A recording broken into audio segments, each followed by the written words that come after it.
ఏ రోజైనా సరే బ్రహ్మ ముహూర్తం ఉన్నప్పుడు తెల్లవారుజామున సూర్యోదయానికి ముందు సరిగ్గా 96 నిమిషాల ముందు ప్రారంభం అవ్వగానే బ్రహ్మ ముహూర్తంలో గృహప్రవేశం చేయండి.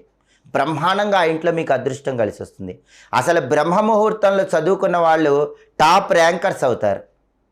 అలాగే బ్రహ్మ ముహూర్తంలో మీరు ఏ కార్యక్రమం చేసినా సరే మీకు అద్భుతమైన విజయాలు వస్తాయి.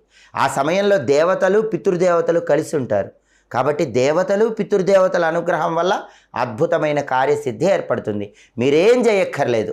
తెల్లవారుజామున బ్రహ్మ ముహూర్తంలో మీ ఇంట్లో పూజ గదిలో దీపం పెట్టండి. మీ జీవితంలో జరిగే అద్భుతమైన ఫలితాలను మీరే చూస్తారు.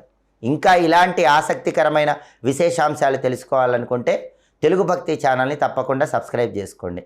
మన నిద్ర లేవగానే వేటిని చూస్తే ఐశ్వర్యం కలుగుతుందో, వేటిని చూస్తే దరిద్రం కలుగుతుందో, లక్ష్మీ కటాక్షం